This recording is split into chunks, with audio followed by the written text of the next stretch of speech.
guys, welcome to Just Vibe Vibes. I'm so excited today, guys. We have a new series called Raised in Africa. So the topic today is the disrespect in why. I know, right? The disrespect in why. Okay, I kind of knew early on when I was little that asking questions come in an African household, in an African country, in an African community, wherever way you want to see it, or whatever part you are in, can be seen as disrespect. And the reason why I'm talking about Africa, because normally I would say Nigeria, because that's where I was brought up. I have so many African friends, and trust me, all our growing up stories are the same. I don't know why they're all similar. So that's why I am now talking about Africa as a whole, not just Nigeria. But I'll make reference to Nigeria more because that's what I know. Okay, so the disrespect in why. Have you ever noticed that when you ask the question why, maybe someone tells you something and say, why? You will just get like, what kind of stupid question is that? Or why are you not doing what I said you should do? Or you should just do it because I said so. Nobody is telling you why. I have come to realize that this is the reason why we have this thing that when a child is having a hiccup, right, they pull out a thread from the child's clothes or whatever plan they put it in the middle of the child's head and it stops the hiccup, right? It works, but why? I'm sure nobody asked our ancestors that started this whole tradition of doing it. Nobody asked them why. So because nobody has asked why, we don't know why. So most things that we do, we don't know why we do the things that we do. We just do not know why, but we just do them. So then in a way, it's kind of like they're raising sheep. So we're just meant to just follow order without questioning order. Like we're in military, but we're not in military. We didn't sign up for that. But that's how we're raised. And then I realized that in an African household or African community, there are only 3 sets of people that can ask questions that is not seen as disrespect. Oh, scratch that first.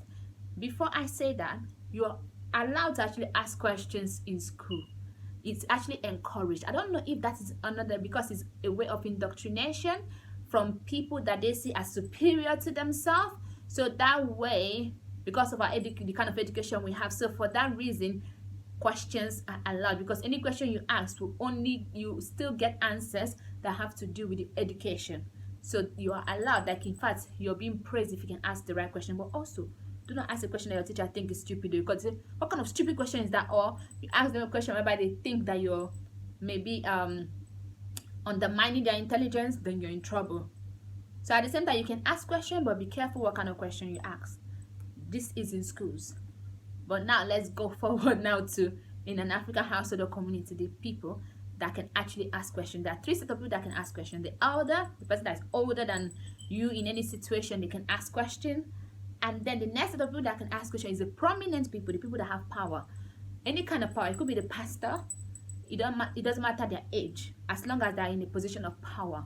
The chairperson, maybe the chairperson of the local government, or the councillor. No, someone that is in a position of power. It doesn't matter their age now, it doesn't matter at this stage. They can ask questions. And then the third person, which is actually the most important of them all, is the person with money. Doesn't matter how young you are. In fact, the person with money kind of, surpasses the elder and the person in position of power. So if you're in position of power and then you have money and then you're an elder, oh my God, that is like too much whatever for you. But if you have money, you're not an elder, you're not in position of power, you will see that the elders and people in position of power, when they're talking to you, they'll be talking to you like they are your younger ones, trying to, see how you're going to feel about something. The way they will talk to you will actually really, really be strange. I know that anybody that is from an African household is like, yes, yes, yes. But sometimes, like in your household, obviously, some parents don't do that. So the parents still kind of have that, but sometimes the parents do it. But I'm talking about maybe in this situation, a community.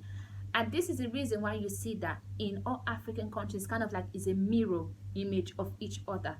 Whereby if police stops you, we see police brutality in different African countries. Like it is alarming. I know there's police brutality everywhere. But this one is that there's police brutality whereby you cannot ask a question. Like police stops you and you're like, Good afternoon, officer. And what have I done wrong? Why? Why are you asking me? Who gave you the right to ask me? Very disrespectful. Look at this small girl. Or you say anything is like, they don't even let you to ask question. Like, you cannot question nothing. They cannot tell you, okay, this is the reason why.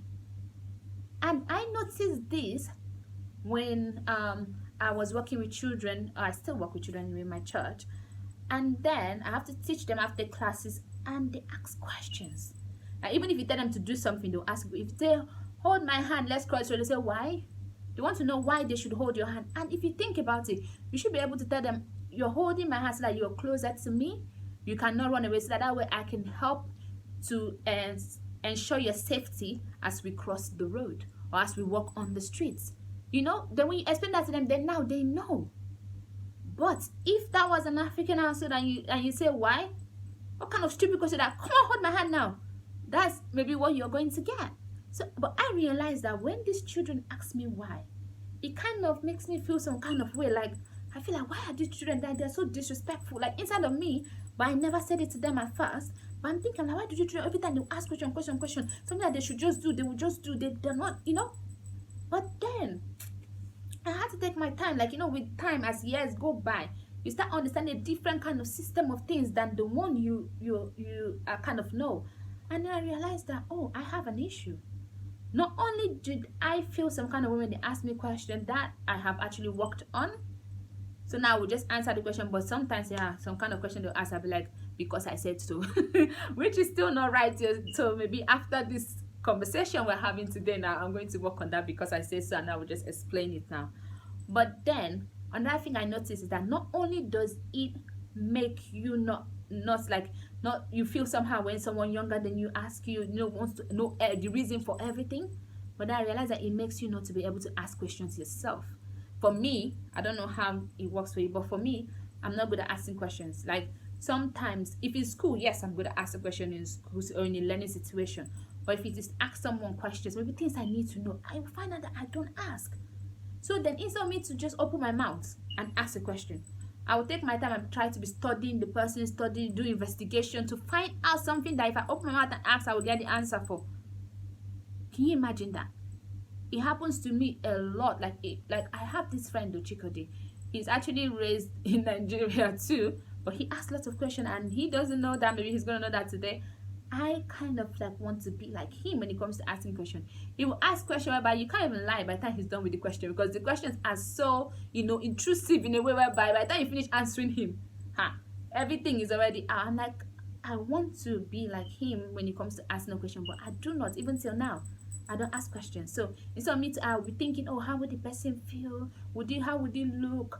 So that respect, that thing that maybe not asking question is respect, is a problem. And this is the reason why we see like the youth nowadays, they're standing up, and you see something like the NSAS that happened, the politicians or the people in power felt disrespected.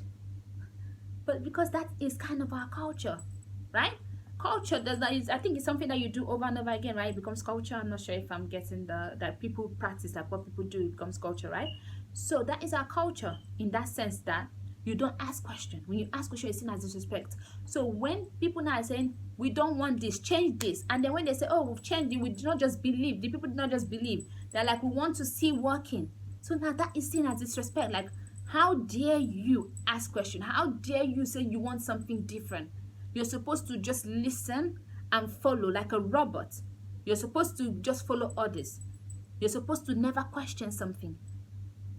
And so today, I just want to talk about this in a way whereby look at yourself and sometimes look at your behaviors and say, why do you behave like this? And if you also have this problem of asking questions, or you've seen that asking questions is seen as disrespect, like I have said, and maybe you find out that you do not ask the right questions sometimes, just because, mostly when you're growing up, you'll tell you, shut up, or what can, like all that has kind of suppressed your inquisitiveness, or your, for you to learn, so sometimes you just keep quiet.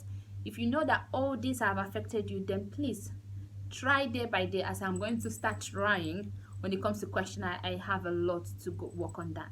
So I would start working on that myself. You to work on it day by day. When anytime you think, how will someone feel if I ask a question, would you not be saying, just ask the question, just say it, open your mouth, say it. What's the worst that can happen? So please, guys, I hope this really helped to see like the difference between like people raised in a different culture and people raised in our African culture, like how the children, these other children, are allowed to ask questions. And it actually shows in the political view. You can see like in and the Western or the opposition will always be checkmating what the other person is doing.